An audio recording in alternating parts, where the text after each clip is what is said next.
So this week we are going to tackle two questions. The first has come from Matashri. She says, why should we learn Vedanta on your behalf? How can it help people suffering from various issues in life? This is what you all want to know. If you want to continue, otherwise everybody can just go and say, what is this Vedanta? I'm quite good already. I've learned. I'm a master's in computer science. I'm this, I'm that. I don't need all this Vedanta business. So the first question that you have to ask to answer this question, there is a question to ask. You are currently in a state where you may be a student, you may be in relationship, you may be looking for a job, you may be studying, you may be working, you may have retired, the complete spectrum, A to Z. For a minute along with me now, ask a question. I'm doing all these things because I want to feel secure. I want peace. I want happiness. Ask a question now, for God's sake, now. In your current state, are you getting this? And be honest with you. I'm not talking of temporary peace, temporary security, temporary happiness. No, we're not interested in that. Ask a question. You are a student. You are just 10 years old, getting into the school. You are an adult wanting to have a relationship. You are an adult in relationship broken. You are waiting to get an interview passed. You want to go and get a job. You want to sustain your job. You want to progress. You want to succeed. You want to amass wealth. Ask a question. What have you been doing all this time? Are you in peace, security, and happiness? Please answer this question yourself. If you say you are at peace continuously with whatever you're doing, I would say goodbye today to you. I have no problem. But if you say, no, I've been working, going in circles, here, there, everywhere. What I want, I'm not getting. I got my job, but I'm still not happy. I'm looking for something else. Where does that come from? Where does it come from? Why is it there is no stop to this? Because you're in the world of duality. You got a Maserati, you want a Lamborghini. Someone has done extraordinarily well in a startup company. I want to be there. I don't know whether I'm good or bad, but I want to be there. Because startup companies, people have made millions of dollars. Bitcoins, people have made a lot of money. Let me get in there and put my all money and then get into a loss and then suffer throughout the life. I'm in a relationship. All the time trouble. Wow. It's called love relationship, but yet suffering. I'm married, but I'm not in peace at all. I've got trouble with my spouse. I've got trouble with my daughter, son. I don't know what I'm supposed to do in life. I was dreaming of becoming somebody when I was 15 years old. Everything is lost. Everything changed. Who changed it?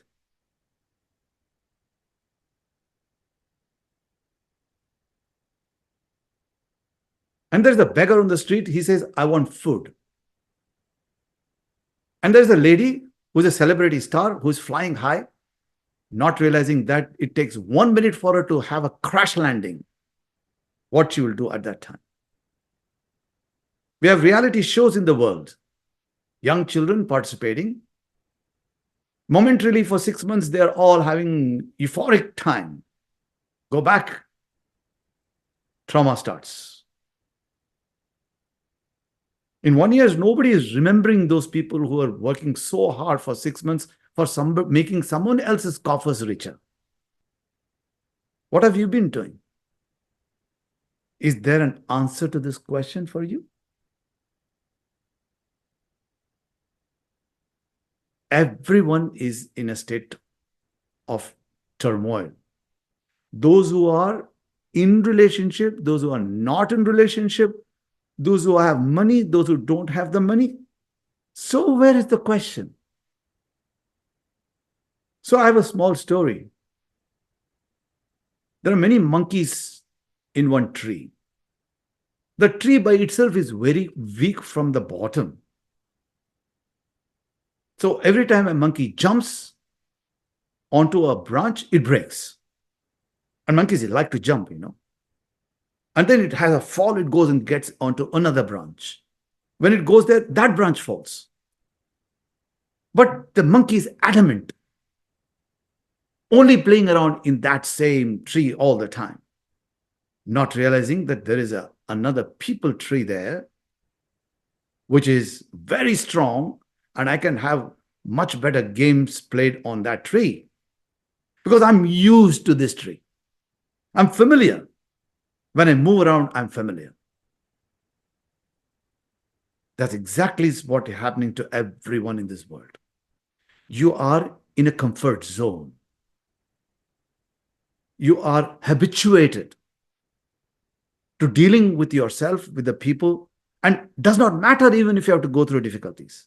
Does not matter if you have to go through turbulence. You say this is the norm. No, it's not the norm.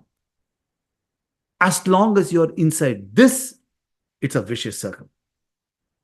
You cannot enjoy peace. The peace that I'm talking about.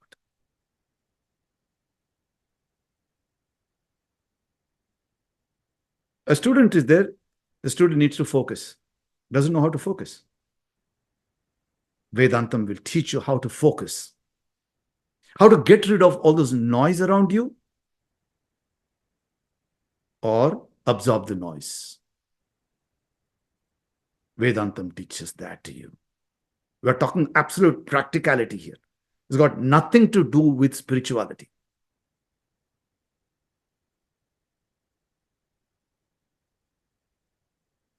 You're an adult, devastated by a big breakup in your relationship. Who do you think is going to help you? Vedantam has a solution for that and to let you move on in life.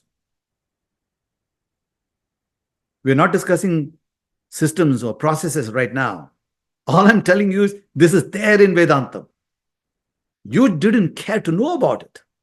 And then you're prepared to have 5 breakups in life before you finally get to be tied down with one person.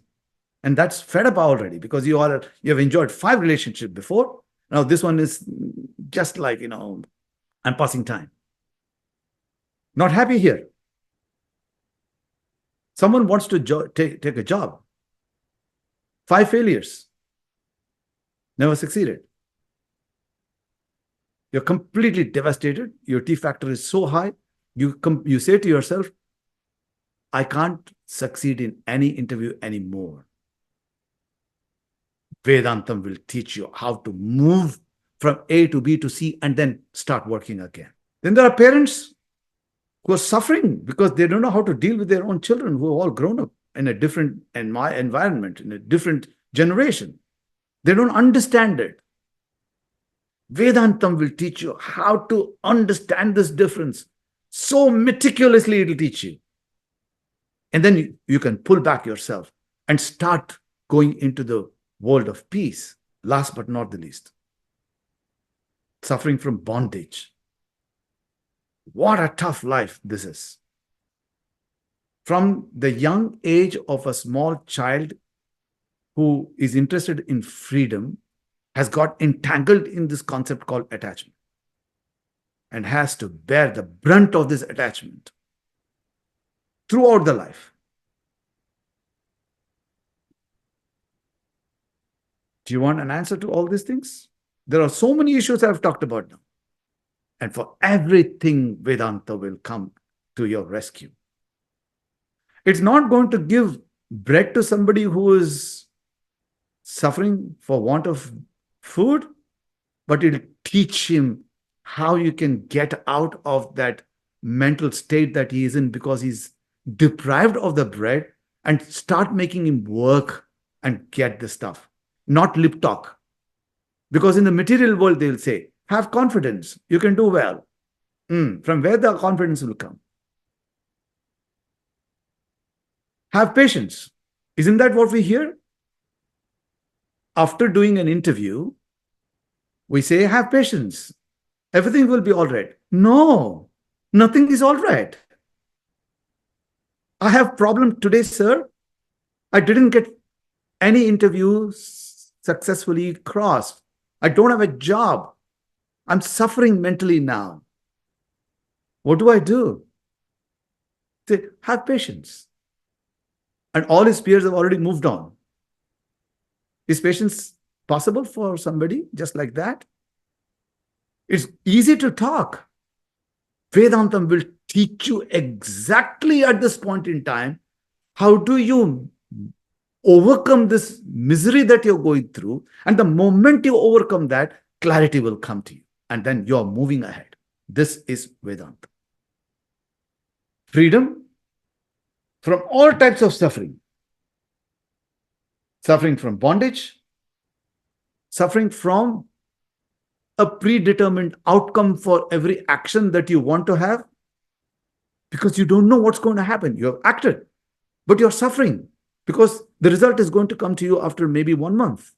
What are you doing during this month? Anxiety, full of anxiety, is it? Vedantam will teach you how you can be out of that anxiety. That's a freedom. Freedom from likes and dislikes. Such a big problem in life. I like him, I don't like him. I like this food, I don't like this food. I like daytime, I like. Vedantam will say this is not opposite. It's just one complementing the other. Just live with it. Otherwise, you're going to get into a state of resistance, and that's going to trouble you. Because likes and dislikes are part of the world of duality. In the world of singularity, non-duality, there is no likes and dislikes. So do you not want to move there? Where you have total freedom, which is what you really want from age of 5. You hold on to a child of age of 5 and walk. You know what the child would say? Leave my hand. It wants to run by itself. And now you are entangled in such a lot of mess of entanglement and don't know what to do. That is Vedanta. I'm not saying that. I am not saying that at all. Then it will become prescription. Then it will become directing you. I am not saying that. When you understand the reality of duality and the reality of the non-duality, if sanity persists, they will say, I don't want this duality, intellectually speaking. I have to be there, but intellectually speaking, I have to move on. I want peace. I want calmness. I don't want this every minute disturbance or the anxiety that comes because of the possible disturbance by being in the world of duality. You make your choice. I'm not going to make the choice for you. Vedanta doesn't allow me to do that, by the way. Next question. What do I do when I don't want a specific person? I didn't understand this question because this is exact verbatim what was given to me. I presume that this person has to deal with somebody not good, experience has been bad for a long period, short period, no further details in this. So based on some assumptions, I will give the solution, Vedantic solution. So here is the question which says, when I don't want a specific person really means there is a hatred. Otherwise, why will you say, I don't want this person? So there is a hatred. Where did this hatred come from? Is the first question that you have to ask. Hatred comes because of a me factor that you have created for yourself in this world, which is false, first of all. I create an image for myself, that's the I, and I want to always protect this I. The I has already created a format, a design of expectations. If I'm with you, I want to make sure that you are always aligned with me. And if you're not, then I don't like you. If you are, then I like you. Oftentimes in relationships, as you may know, you may like somebody for some period of time. And after some time, the same person that you like will be an object of dislike. How's that? Do we experience this? How can somebody you liked can become somebody that you don't like anymore? Clearly, there's some mismatch in the behavior of the other person in the relationship that's not conforming to your expectations that you have designed for that me to be happy. That's when you will start disliking. I use the word hatred here because dislike over a period of time must transcend and actually move on to the next level, which is the hatred. And how does this hatred come? It's because you keep remembering this person that you disliked or you dislike, all the deeds, and you keep thinking about it, talking about it when you're alone or to somebody else. So thereby riveting that dislike so strongly that it will now become a hatred. And that's a time when you don't want to be with that person.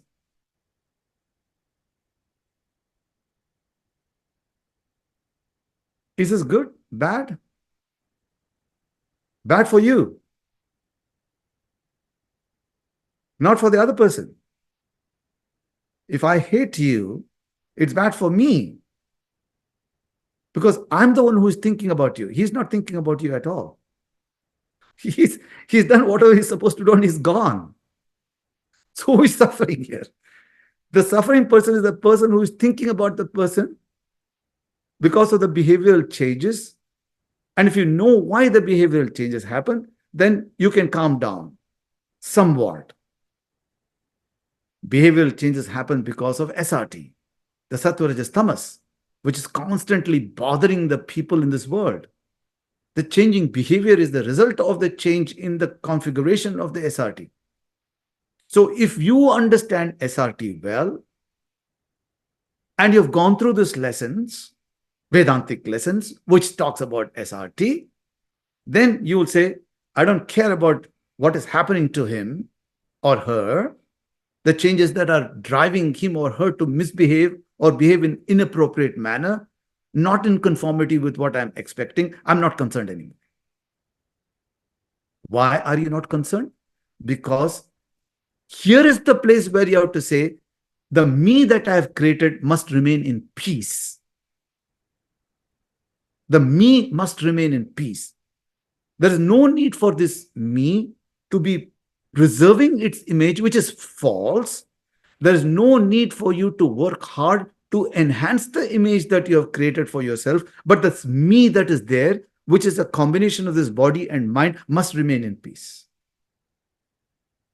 Which means you have to understand how you control your SRT, which is possible for you. You cannot touch the SRT of the other person who is going to constantly behave in a different way, depending on the circumstances. But I want peace. Excuse me. You do what you want. But I want peace.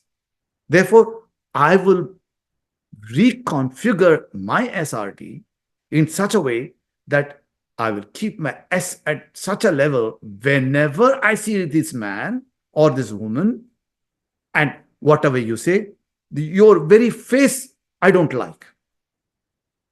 But there are situations I know where you are inside a family and you have already developed dislike has gone to become hatred, but you don't have a choice, but you have to live within that family. How do you do that? How do you do that? Every day you have to see that person. But you already have developed this hatred. So when you move from the body mind to the consciousness, the ability to accept people who are complete nonsense will become an easy task. If you don't accept, then the choice is resist. Resistance of the person that you don't like will cause even more problem for you. You decide whether you want to resist or you want to accept. So when you move from A to B, which is the body mind, to the consciousness, that acceptance will become absolutely comfortable, regardless of whatever qualities the other person is having. Then comes another concept, which is a Yoga Sutra concept, which has got 4 elements in it. How do you deal with people in this world in general? Here's a specific person who you hate and therefore you don't want him. But what if you are entangled in a situation where you cannot throw that person out of you? If that person was physically staying away from you, yes, you can do that by essentially completely forgetting that person. How do you do that? How do you completely forget a person? Is to resolve an issue once and for all with that person from your side. That person may not be convinced, but you need to resolve that with the other person, saying, I'm done with you.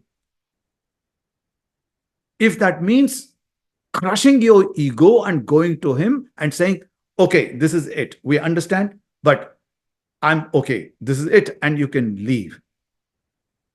That way, you are able to resolve. Only when you resolve an issue with a person, you can completely forget. And resolution requires forgiveness, which requires crushing of your ego, even if it is momentarily. But what do you do when that person is living with you? 2 things. Choice of any relationship is a purely independent concept. You want to be in relationship with anybody, no one can direct you. Society has no right to direct you with whom you must have a relationship. And I'm going to the extent of saying, even with your parents and your children, your spouse, that cannot be dictated by the society ever. Why? Because in your life, you need a peaceful stay. Therefore, no one should have the right to dictate with whom you should have a relationship. But there are some relationships which you want to be because you want to project an image of being a nice person. Then you suffer. We know a lot of people who have constant war with their spouses, but they just don't want to get out of this relationship because there is a stigma that will come from this society, which has never explained to you what relationship is all about. How ironic is this? But they will come and intervene you if you decide to, break up this relationship for good reasons. So relationship is entirely your decision. So the 4 concepts that we have in dealing with human beings in Yoga Sutra are Maitreyi, Karuna, Mudita, and Apeksha. Maitreyi. If you want peace, again, this is all about you and the need to be at peace. Maitreyi is being good to people who are more fortunate than you are at material level, not spiritual level. Being good to people who are more fortunate And not say, they are all big people. Are they going to bother me? Try. If you're humble enough, if you have the ability to crush the ego, you can be having that friendly relationship with that person. Then comes karuna. When you're in a good position, you must be able to empathize and sympathize both with the people who are less fortunate compared to yourself. This brings peace because you don't know when the tables turn. And when you may have the need to go back to that same person that you discarded. Then comes mudita. Mudita means always be in relationship with people who are noble in their thoughts. If you understand SRT, the second question will not even appear here because you would have actually withdrawn yourself long before things would have gone to this extent of you're hating that person. Now you're suffering. So if you are in a relationship with people who are noble thoughts, they can never affect you. A noble person is defined as a person who has no vested interest in any relationship. He's always a giver, never a taker. She is always a giver, never a taker. Last one, apeksha. Very relevant to this particular point. If you are within that environment where you don't have a choice to break away and you've already developed so much hatred, then that expectation word has to die. Don't expect anything from that person. More importantly, kindness, empathy. All these things have to be out. Just as a matter of fact, continue your stay and pray that one day you have an opportunity to leave and go. You can seek the blessings of the energy in the Hiranyagarbha, the subtle body of the universe, to release the grace for you. And then you will be relieved.